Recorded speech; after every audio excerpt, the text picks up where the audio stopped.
Welcome to my little corner of the internet, where we celebrate creativity and growth. Welcome to another exciting video, where we'll be shedding light on The Grey Prince. The Grey Prince is a science fiction novel by American writer Jack Vance, first published in 2 parts in Amazing Science Fiction magazine August and October 1974 issues with the title The Domains of Koryphon. Given that the novel's setting, the planet Koryphon, is integral to the plot, The Grey Prince may be said to belong to the science fiction subgenre of the planetary romance. Also significant in this regard is the work's original title, The Domains of Koryphon, which gives prominence to the setting of the conflict narrated in the novel rather than to one of its many characters. Now, let's shift our perspective and explore narrative from a different angle. The conflict central to the plot arises from opposing claims to the land of the Aowan on the Waya continent, with one side the Ultras asserting a right derived from original tenancy and the other the land barons or Outcas a right based on the strength and determination to defend established property ownership, even if the property in question was originally stolen. Exploring the theme of barbarism versus civilization, Vance would ultimately seem to argue that a societal mean is the most preferable of all possible worlds. The society of Shinter has become over-civilist and proves too weak to defend itself when the urgings that the rights-obsessed city dwellers hypocritically keep as slaves rise up against them. On the other hand, the land barons, who are in effect settled reavers and are rustic and quaint in comparison with obeying Shinter society, nonetheless bring the benefits of civilization: basic healthcare, education, reliable sources of drinking water, etc. to the Ultras, curbing their more violent and barbarous customs, while otherwise allowing them to continue their traditional way of life unhindered. As we transition, let's shed light on Bildungsroman and initiatory journey and its relevance to our ongoing exploration. Jean Franois Domol divides the narratives found in the novels of Jack Vance into 2 possible categories: the Bildungsroman Le Roman de Formation its experience and the initiatory journey Le Voyage initiatique, citing Amphirio, the Durden trilogy, the Demon Princes series, and Mask Ferry as examples of the former and the Tche series as an example of the latter. The Grey Prince might be said to include the 2 different kinds of narrative within the same novel, with the same character as the protagonist of each. That character is Elvo Glissom, an independently wealthy young man, who arrives on Koryphon and in Shinter becomes involved in one of the various political groups campaigning for the rights of the planet's natives.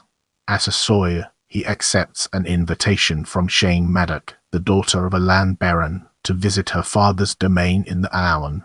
On the way, their aircraft is shot down and the party embarks upon an arduous trek across the wilderness, during which they are attacked by both Ultra tribesmen and wild urchins. Glissom, an urbanite who has previously lived a life of ease, comes face to face with death and gains experience of life in the raw. Glissom meets the challenges and gives a good account of himself, but ultimately he refuses to relinquish the political beliefs that civilist society has inculcated in him. His initiatory journey takes place when he joins a quest to the Powder Plateau undertaken by Gerd Gemash, a land baron whose domain borders the Madus, and Kogich, a shaman of their tribe resident on the Madus Morning's Wake estate. Gemash and Kogich are seeking the answer as to why Shane's father, Uther, was murdered shortly after visiting the Powder and what was the secret, or joke as he referred to it, he discovered when he was there. The journey, which they make in one of the Windrunner's sail wagons, takes them to Sacred Forest. There, Kogich engages in a battle of magic against the Windrunner priests, assisted by Gemash, but this is an initiatory test that the civilist Glissom fails. The Windrunners are easily able to manipulate his thoughts by telepathic magic, until Gemash breaks the spell for him. The 3 manage to escape and at the edge of the Powder Plateau, bordering the Morning's Wake estate, they discover a hidden Urchin temple carved from the solid rock. Here Glissom fails, yet again. Under attack by the Urchins, he despairs and allows himself to be shot, almost bringing disaster upon his 2 companions, who nonetheless manage to save him and bring him back to Morning's Wake. Euthematic's joke is that the Urgens are not wild beasts but sentient beings and therefore have an earlier and better claim to the land than the Ultras, although by the same logic the only rightful owners of the planet are the indigenous Morphotes. Let's zoom in on setting and understand its implications. The planet Koryphon is part of Jack Vance's overarching Gaian Reach science fiction setting, which he defines in the prologue to The Grey Prince as follows. The Gaian Reach encompasses a perceptible fraction of the galaxy. Trade routes thread space like capillaries in living tissue. Thousands of worlds have been colonized, each different from every other, each working its specific change upon those men who live there.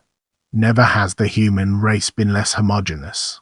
The planet has two continents, Wea to the north and Shinter to the south, separated by the Persimmon Sea. The littoral of Wea, known as the Alawan, is inhabited by the Ultras, consisting of various tribes, some of which signed the so-called submission treaties with the land barons 200 years prior to the time frame of the novel, while the others retained their own lands, known as the Retent. Shinter is a long, narrow island, whose capital, Arlange, is a sophisticated, fashionable resort for Auka's outworlders in general and also the seat of the planet's single organ of government, the Mull, which sits in Horud House. The Mull is disdained by the land barons, who see it as an organ for the production of inconsequential sophistry. The Retent Ultras, led by the Grey Prince, attempt to manipulate the Mull as a means of evicting the land barons, but otherwise reject all centralist authority. The windrunners of the Powder Plateau of the Wea continent are ignorant of the very existence of the Mull. In the upcoming section, we'll be dissecting the linguistic setting and exploring its implications in greater detail. As Shock Chaman observes, the dialogue in almost all Vance novels is understood to be an often approximate translation of a fictional language. We are given a glimpse of one such alien future language in the prologue to The Grey Prince, where, in a footnote, the term land baron is said to be an unsatisfactory translation of English arts literally, the revered master of a large domain.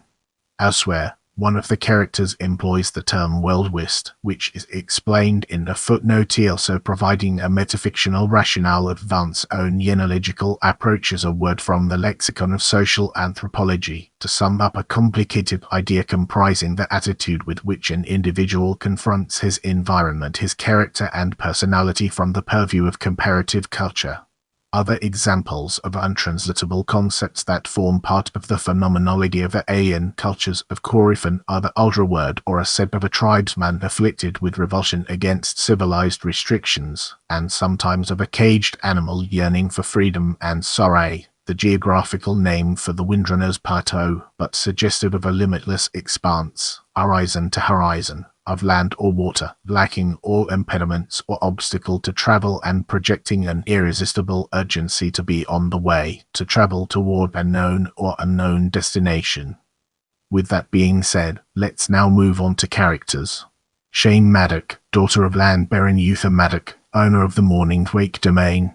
At the beginning of the novel, she returns to Koryphon after an absence of 5 years, having been sent off-world to school on the planet Tanquil by her father in order to nip in the bud an amorous relationship with Jargel, an Uldra servant. During the course of the story, she becomes attracted to the suave off-world Elvo Glissom, who rejects land baron society on principle. But ultimately she rejects him when she realizes that she is too attached to the Morning's Wake domain and the way of life and privileges that come with it. Kells Maddock, brother of Shane Maddock and heir to the Morning's Wake domain. 5 years prior to the opening of the novel, Kells is mauled by a native Urgen, losing an arm and a leg, which are replaced by prosthetic limbs.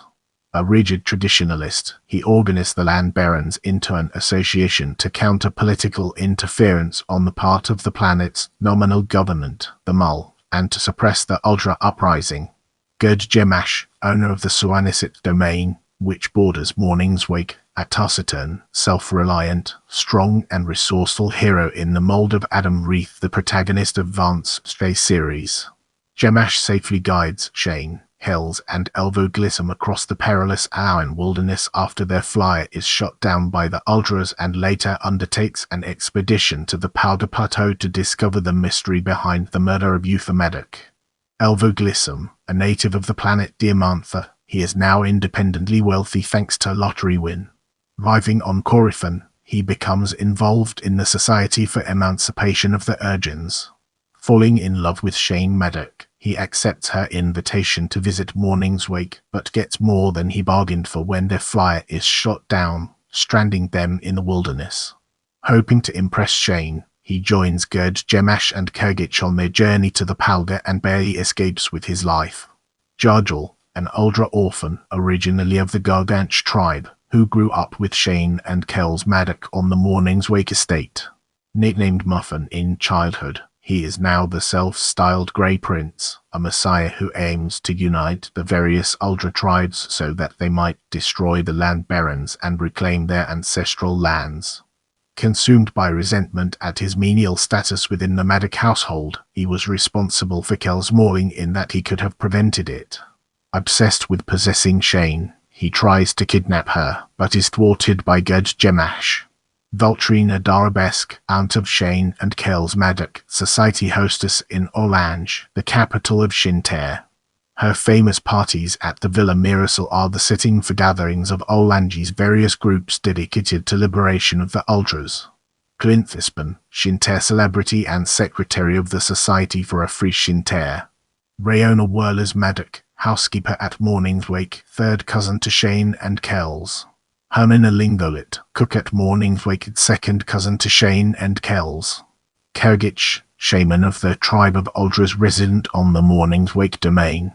He accompanies Gerd Gemash and Elvoglism on the mission to the Powder Plateau and engages in a battle of magic with the Windrunner priests of the Aluban Forest. Julio Tanch, Uldra of the tribe, head stockman on the Morning's Wake domain. Lilo Stenbaran, Baron of the Doradus domain. Wathamides, treacherous Windrunner priest from the No. To depot at the edge of the Powder, supplier of fight protective fetishes. Hypnotized by Kergich using an ultra-crazy box, he leads Gerd Gemash, Elvoglism and the shaman to the secret Urgin temple. Adar Gemash, younger brother of Gerd. Evan Kolode, bombastic land baron who joins the expedition forced to quell the uprising of the retant Uldra tribes. Aris Sametson, chairman of the Mull, the organ of all the folk of Koryphon, which sits at Horud House. He aims to reconstruct the domains and return the land to the Uldras. Adelis Lam, Thaddeus Tar, Julius Mevire, members of the Mull, they are taken to the Urgin temple, where they are confronted with conclusive evidence that their Urgin domestics are in fact sentient and therefore slaves. Old Urgin, chief of the Urgins, telepathically controls the Urgin uprising in Shinter. The time has come to unravel the secrets behind plot summary and gain a deeper understanding. Shane Maddock returns to Koryphon from school off-world, met by her brother Kells. They and Gerd Gemash are to meet their father, Uther, who has said he just learned something that is a splendid joke. An acquaintance, Elvoglism agrees to visit Weir with them. However, Uther is ambushed and killed by retant Uldras. Shane, Kells, Gerd, and Glissom survive a similar ambush and reach the Maddis domain Morning's Wake. Uther Maddock was exploring the Powder Plateau before he was killed. Gerd, Glissom, and the Maddis Uldra foreman Kergich go into the Powder to discover what he found. After various encounters with the Windrunners, they find the secret, an ancient temple built by Urgins, who are in fact fully sentient. They return to Morning's Wake to learn that the Mull, the seat of government on the island continent of Shinter, has ordered the Land Barons to give up their domains. The Land Barons defy this decree, and form their own order of Weir. The Uldra leader Jarjal, a childhood friend of the Maddis and the so-called Grey Prince, incites several hundred retant Uldras to invade Morning's Wake. This attack is defeated by the Order's militia. A committee of the Mull arrives at Morning's Wake. Gerd escorts them to the Urgin temple, where he explains the first part of Uther Maddock's joke. The Mull has demanded that the Land Barons yield to the claim of the Uldras, who were there first. but the temple shows that the urchins are sentient, which makes the Shinteris slave owners. Near the temple is the depot from which tamed urchins are shipped. There they discover that the urchin mounts and servitors exported by the Windrunners are actually warriors, who at that very same moment are uprising and destroying their supposed masters. Urchin servitors seize control of Shinter from its effete inhabitants. Urchin mounts turn on their retant Ultra riders, but the combative Ultras defeat them. The Order of Wey's militia, including submission Ultras, fly south and defeat the urchins in Shinter. Returning to Weya, they defeat a second and larger Ultra attack incited by Jarjal. This experience chastens some of the Shinteri's reformers, but the others persist in their campaign. Now Gerd Gemash reveals the rest of Euthematic's joke. The temple shows that the urchins were there before the Ultras, so they have an even better claim to the land. Furthermore, the temple's decorations depict urchins arriving in spaceships and in combat with the semi-intelligent Morphotes. The Morphotes are in fact the original inhabitants of Koryphon and rightful claimant to the land. Gerd, speaking for the land barons, tells the Shinteris that to be consistent they should either revoke their decree against the land barons, or else give their own country to the Morphotes as well. In this part of the video, we'll be delving deeper into publication history and analyzing its key components. After the two-part serialization of the Domains of Koryphon in Amazing Science Fiction in 1974, the novel was published in hardback with the new title The Grey Prince by Bobbs Merrill in February 1975. A paperback edition of The Grey Prince was brought out by Avon in December of the same year. A second paperback edition was published by Coronet in May 1976, reprinted in 1982. Specialist Science Fiction imprint DAW published an edition in 1982. The novel reverted to its original title of The Domains of Koryphon when it was published as Volume 28 of the Vance Integral Edition in 2002. The most recent republication of the novel was in 2008, as part of the Jack Vance Reader, edited by Terry Dowling and Jonathan Strahan and published by Subterranean Press. The Jack Vance Reader also includes the novels Amphirio and the Languages of Pow, with preface by Robert Silverberg, Ursula Kelvin, Le Guin, and Mike Resnick to the Domains of Koryphon. If you have any suggestions for future videos, feel free to drop them in the comment section.